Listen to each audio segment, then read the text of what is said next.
every single man who rejected me or blew me off or whatever did me a favor. Huge favor, thank you so much. Seriously, without ever having to talk to them again, I wish I could send a thank you card. Thank you so much for not letting me make a terrible mistake by ending up with you. And I'm not even kidding.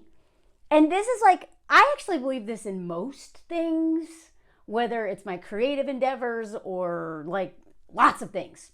But like, rejection is protection. I'm telling you, if someone rejects me, I don't want you.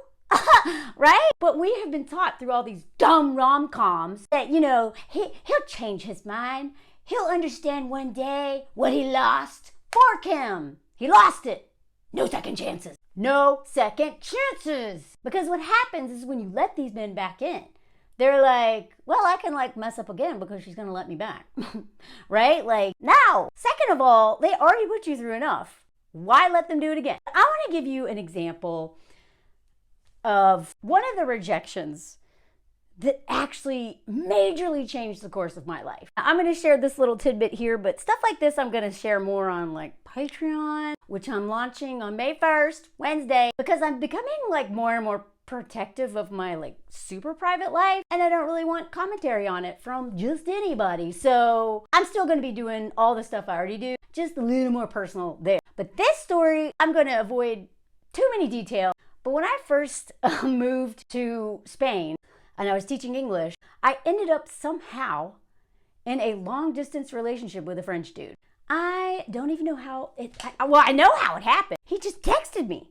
He showed so much interest and effort, and I wasn't used to that. I was used to being breadcrumbed or just, you know, like abused or whatever. Not like thoughtful, consistent communication and all those things. I was like, what is this? This is nice. And because he lived far away in France, not far, but far enough, I could actually develop an emotional connection based on, you know, soul, spirit, mind, feelings, instead of just brown chicken, brown cow. And that, like, the stuff that I used to start relationships off with, which is why all of them crashed and burned. So I couldn't turn this one into overly schmexual just by lack of opportunity. So I actually got to know him very well. And I eventually actually fell for him. Although, it, you know, he told me he loved me on day 4, but he's French. Okay, if you understand, if you know, you know. It's like, they just throw that term around so much here. But I waited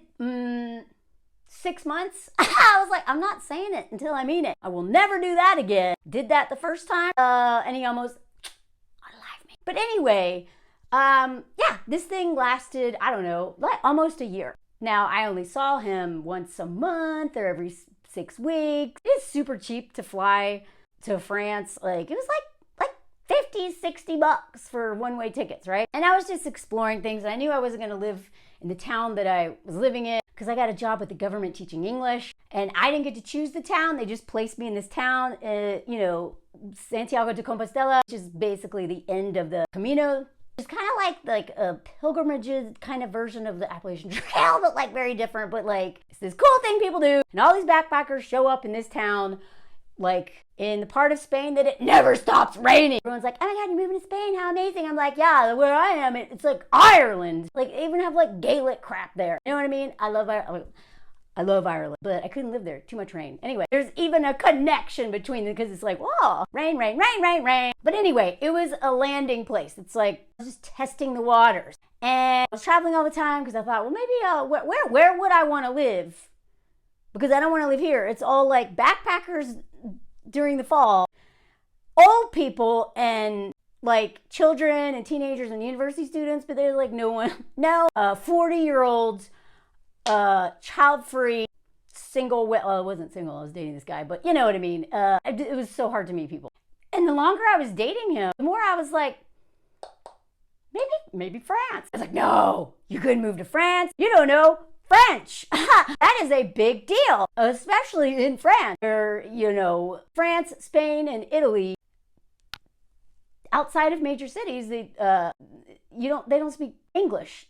And I like that. It's inconvenient for me, but I mean, you know, but my country with the media, the music, like the TVs and everything, we just blast everything all over the world. They're little like imperialist colonizers ourselves, I thought it's kind of cool. But that would mean I have to learn French fast, which is, in fact, a very unrealistic goal. Of all the things I've done in my life, and if you've been here for a while, you know I've done some crazy things. Life-threatening jobs, life-threatening stuff. Learning French is honestly the hardest thing I've ever done, I think. Other than leaving an abusive relationship. I'm not even kidding.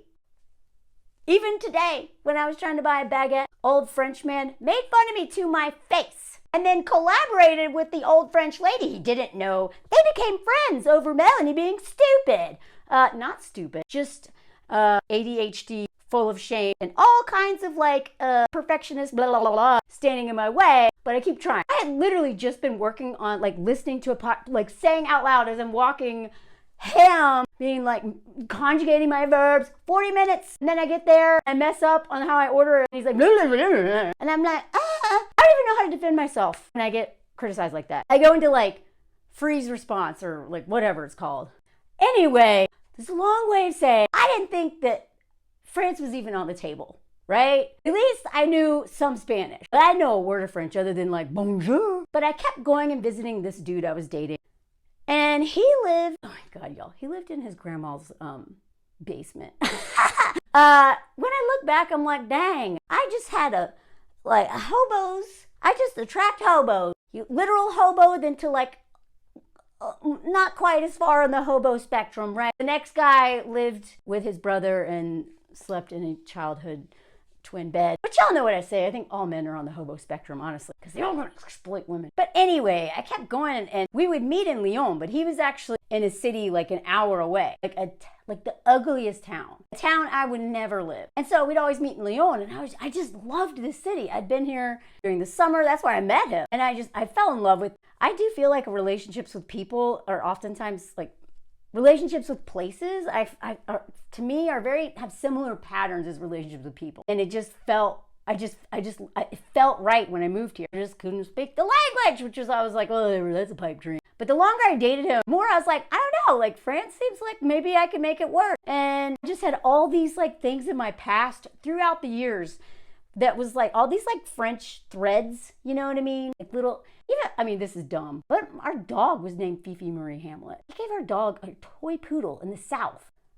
Fifi. It's not a French name, but that's we think of French people when we say that name. Anyway, and Melanie is a French name, wouldn't you believe? So dating this guy long distance, I actually hired a tutor and started taking French classes. So I was like, well, whatever. I'll be able to understand his grandma. He speaks perfect English. That's because he lived in an English-speaking country for many years. I think his, kind of like my husband, his English was better than mine. Vocabulary-wise, it's embarrassing. Anthony will be benevolent and throw all these words out there. I'm like, I never use those. I know what benevolent means. But anyway, point being, after my first year in Spain, I was like, I hate it here. I don't hate Spain, but I don't like this town. I don't want to be here, but I don't know where else to go. And I had suggested that him and I spend the summer together in his town to see if this relationship was actually going anywhere. A year of long distance, even such a short distance, is really hard. You have to make decisions pretty quickly because otherwise you're just kind of wasting each other's time.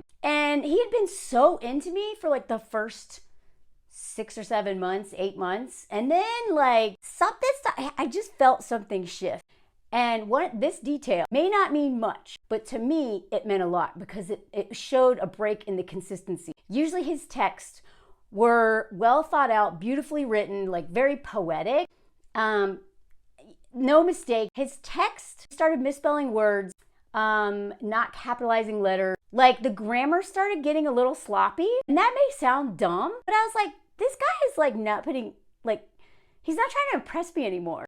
Or he just doesn't care. He's and anyway, lots of the red flags started showing up. Lots of red flags. And I don't feel comfortable talking about them here, but I'm happy to expand on that later on.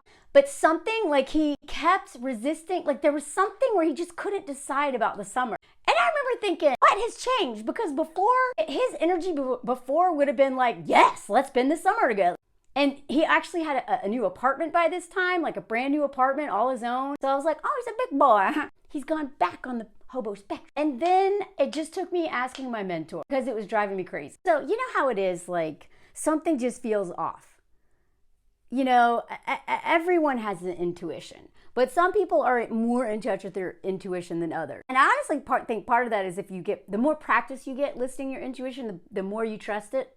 And so by this point, I really trusted my intuition, right? I had a lot of practice at it. It had never been wrong. The problem is sometimes the ego is like, it pretends like it's your intuition, and it's not. It's your fear, all that other stuff. So even deciphering what is actually my intuition that wants what's best for me and is like pretty wise and always knows, and what's all this other crap. I got like 15 voices. There's a choir, and the worst ones have microphones. But something felt off, right?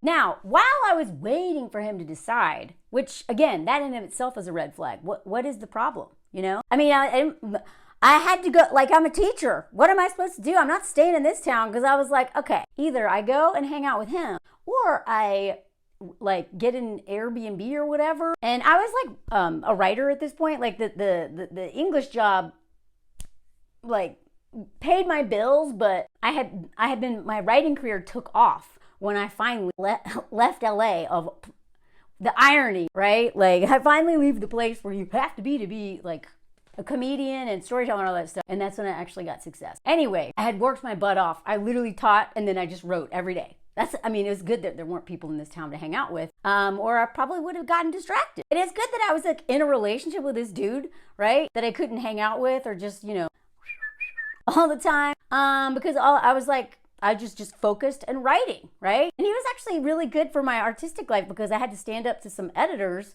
a few times, and he was the one who was like, yeah, this is wrong. You need to email them, right? So anyway, I was gonna write all summer, and I wanted to be somewhere cool, check out a new city. I really wanted to come to Lyon. But it was like, so it was either, okay, Lyon was like my backup plan, but it's actually like, sounded more like me, right? Like going and living in this old town with like nothing going on in like a dead industry, like one of the many places all over the world. But anytime like an industry boom happens somewhere and then it stops, like those towns are always so depressing. This is one of them. And so I was like, I can't imagine living in this town. But you know, what the things you do for love. And I just remember one day I asked my mentor straight out, I was like, I don't know what to do. She's like, let me ask you something. Does this relationship make you feel better or worse about yourself? And I was like, worse. She was like, isn't it obvious this? And I was like, oh yeah, this feels like me not being valued. Like, why would I be with someone who is like, I don't know, right? Like they're clearly resisting, energy had shifted. And then I thought, well, hell, I don't even want to be in that town. Why would I do that? That's not what Melanie does, right? That's never what I would do. Who is this person? I'm glad I learned a lot in that relationship. I do not regret that relationship at all. If anything, it is what got me to France. That's what made me like come back to this place and be like, I feel like even though there's these things that I'm gonna have to overcome and it's gonna be very difficult to integrate and all this stuff, I'm gonna have to start all over. I've done it before. I've moved so many times. I know how to do this. And it just felt right. What did not feel right was dating that dude. He wouldn't break up with me. Like so many of them. And one of the reasons why I broke up with him, because he didn't have any friends. He did not put in the time and energy to have friends. So every time he had a problem, he would talk about it with me. Rather than filtering it through someone else who would give him sound advice. Instead, every single insecurity or fear about a relationship, I heard about it. Whereas I, being the more evolved or whatever you want to say, I had Liz, a mentor, and several friends who always know what's best for me to like run things by. And they always gave me great advice. Knowing when to bring something up and when not to, because it has nothing to do with this dude. This is actually me processing trauma from my last relationship and has nothing to do with this dude, right? Like, that's why I believe you need to build community and friendships so that they hold you accountable and they don't let you make either sabotage healthy relationships or stay in unhealthy ones. And at this point, everyone in my little team was like, this feels something, They weren't like, no, but they were like me, like, I don't know, And I realized, what is it? What is it about this? And I was like, I don't want to be with this dude. I don't want to date him. I want to date France. You know what I mean? I was like, I didn't use him to get to France, but you know, Jane Fonda has talked about this. And I love that woman. Please, if that is one thing that I could make happen, is to meet that woman, interview her, something. I just love her. Very few times that I like look up and oh no, maybe she's a garbage person, but it's very rare that there's like anyone in Hollywood who gives you any kind of role model, whatever. I just love Grace and Frankie. And when I watched her documentary, she had said that even though she lost herself in those relationships with 3 marriages, all 3 of them got her in touch with something that she actually was really interested in. One of them was activism. One of them was nature. Had almost said Bundy. Ha! Turner. What was the other one? I forget what the other one did. But they all actually, she liked those men because of something they represented. Right? And then in the end, she was like, I don't even like this guy anymore. It treats me like crap. But she's a huge activist. She still loves nature. She's like all, doing climate change activism and all kinds of stuff in addition to other stuff. So I really like what she said there, because it's not like she necessarily regrets those relationships. It was that she found herself because those men helped her get in touch with that thing she really wanted. And that's what I was doing. I mean, I valued this relationship and the lessons that I learned. I learned so many good lessons. Some of them hard, some of them painful, but most of them were very good. And I got practice at being vulnerable with someone who was pretty emotionally intelligent, or at least compared to like the hobo. Anyway, and what I realized was that, yeah, it's France that I like. I liked him. But he's not who he was when we first met. He started to change. Some of his pink flags are now glaring red flags. And also, again, I don't want to live in that town with him. I would hate myself. And so I've been even compromised. Well, maybe I get an apartment, like rent out something in Lyon, and then I go stay with him. I was already negotiating how to do what Melanie would do and still date this man. And then I was like, let's just cut him out of this whole thing. That makes sense. And so when I talked to him about it, the feeling was mutual. He was like, yeah, we definitely should break up. Now that part of me, my little, that hurt little kid in me was like, I'm being abandoned again. I knew it, right? And then this other part was like, thank you for releasing me. Thank you for validating what I already knew I should do. And I don't want to be with him either. I was settling. I deserve better. I don't want to live in that town.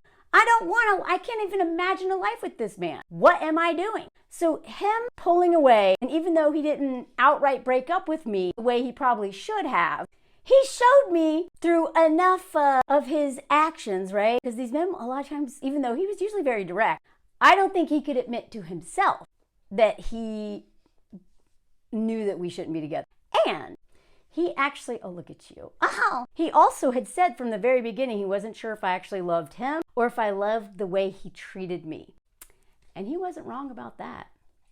He wasn't wrong. It took me a while to fall for him because I wasn't that attracted to him. And I did fall for him over time. But what it really was about, this man really listened. He was thoughtful. He was kind. We had amazing conversations. He was consistent until he wasn't. And I loved that. I loved the way he treated me. He did I can give more details later on. He mailed me a package with it was the most thoughtful thing I've ever seen in my life. He really raised the bar. Not in terms of bigger things, he was a head, but he raised the bar of how I expect to be treated, but consistently, forever. Not just until I start learning more. Plus, long distance relationship, you don't actually know these people until you actually are see them more regularly, see them in their town, meet their friends. He didn't have friends. I actually wrote that article, Men Have No Friends and Women Bear the Burden, that summer after we broke up because he inspired me. That story with him, I was like, yeah, man, I've been thinking about it for a while. I had been wanting to write that for a while, but that sealed the deal. I got more insight into how men burden women when they don't have friends or community or whatever. So that relationship changed my life for the better. It inspired the most famous article I've ever written that changed my life. It taught me so many lessons, helped me find parts about myself I need to work on. It helped me walk away from something I knew when I knew I deserved better. It got me to France. So many things. And what it also did was released me for something better. Rejection is protection. Now, knowing what I know, about women who move somewhere for a man, but especially move to another country for a man. Those relationships are usually terrible. Sometimes, on rare occasions, they work out. But now that I know how much other women who are married to Frenchmen who moved here for men, rather than discovered a place like I did because of a dude, but then dumped that dude and moved there for me and was single for a long time, so I had no one to lean on and have to depend on. If I had moved here for him, I would have hated myself. The relationship would have been tanked to begin with, because I have never had to depend on a man for anything. I mean, other than like my dad for child support and whatever after he left the family. But the things that I actually have to depend on now, depend on my husband for, in terms of like integrating fully and all of this, all of the paperwork and so like the banking and all these things that like fully integrating require, I would have never wanted to depend on him for that. I would have never felt comfortable depending on a man for all of that at that point in my life, because I have to trust someone a whole lot, a man especially, a whole lot, to put any responsibility of my life and my well-being and my security in a man's hands. Like, that has never worked out well for me on the rare occasion that I did, which I never did, for a reason. All of the ways that I would have been forced to depend on this man, I would have hated myself. I would have hated my life. It would have been too much pressure on the relationship, given how I'm used to being on my own. And also because I didn't have someone to default to, I had to move to a new city. Like, because he didn't live in Lyon. He lived an hour away, which is good, because I had to come here and start from nothing. I had to build my community one friend at a time, and then lose some because I didn't really vet well with all of them, and then keep them. I mean, it is so hard to start over, especially, the older you get. And then when you don't speak the language, you don't know the culture, like the dumbest stuff is so hard because of the language barrier and just not understanding the rules in a new place. And I mean, granted, I have all of this privilege, way more privilege, white privilege. I'm able-bodied. I have a U.S. passport. English is my native language versus another language. So I'm not having to speak, like people who move from other countries here and English is not their native language. So they have to learn either French and then default to their second language to talk to other immigrants, right? Like, anyway, given all of the ways that my life was so much easier, it was still very difficult, pushed me to like wanting to give up so many times. So being here was always about me wanting to be here. And me wanting to stay here was always about me wanting to stay here for me. That when I did actually meet Anthony, I was fully planning on not leaving. And I'm so glad, because let me tell you something. All the things that I still have to sacrifice by staying here, like missing my niece's entire lives, missing my family, not being able to ever see all these people that I spent decades building relationships with. I haven't been to the US in almost 3 years. It'll probably be 4 by the time we go back, because it's expensive. All the things that I have to give up to stay here. All the money. I spent thousands of dollars trying to learn this language. I still suck at it. I mean, I'm okay, but like it's so hard. All the things, right? Like, to stay is a lot of effort. But I know I can fall back on, I came here for me. Because if I didn't come here for me, let me tell you, I would be resentful at Anthony all the time. You know what I mean? I sacrificed all this for you. And I can't play that card because I want to be here. You know what I mean? So given all of that, this man, I came to Lyon the first time and I loved it right away. And then I met him right away. And so he kind of became linked to this city. But I realized in the end, I don't actually like you as much as I like this city. Okay, bye. You're not actually making my life better anymore. You're making it harder. And I came here. But in this weird way, what I had centered this relationship, which is new for me. But in doing so, it quickly showed me, A, that's not me. And B, let's just cut this part out of the equation because it's the place I wanted. Thank God that man was in touch with his own intuition, and the relationship didn't feel right for him. He wasn't ready for me. We weren't compatible. He knew that I didn't like him as much as he liked me. He knew he needed to work on himself a lot because I've been doing this work for a long time. I think he sensed all of that, and instead of actually saying it, he showed me through his actions that he's not in this anymore. Thank you. Thank you. So when I think back on all the relationships I was in, even that little hobo who almost unalived me, I'm not grateful to him, but I'm grateful to that relationship because the lessons that I came out of that with changed my life forever in the best way because I took the lesson. I took the lesson. I broke the cycle because I took the lesson, made all these big changes and put my energy into working on these parts of myself so I don't repeat that thing again. I'm someone who only tends to learn from pain, unfortunately, and that relationship created enough pain for me to really look at something that desperately needed to be addressed so that I could have a better life for myself. Rejection with these dudes, or just in relationships, no matter like who you date, rejection is protection. People who don't want you do you a favor by releasing you. The ones who actually are cruel are the ones who don't release you, don't show that they're not invested. Pretend, and then leave you. I had to break up with him, but he quiet quit that relationship. So it became obvious that that's what I needed to do for me. And thank God I had worked on myself hard enough by then and was in touch with my intuition and in touch with the community that holds me accountable to see the writing on the wall. Because once you see it, you can't unsee it. I can't imagine what my life would be like right now if I had dated him even another month. I'm so proud of what I've done since that man started to reject me. I'm so proud. Even though it was cowardly, he still did me a favor. Join my live on Wednesday, where I'm going to talk about the Patreon. We're just going to have a little party. I'm going to have my creativity coach, Lauren, on there. Like, comment, share, do all the things. Thanks for listening. And if you want more stuff like this, even more personal, then that's the kind of stuff that'll be on the Patreon.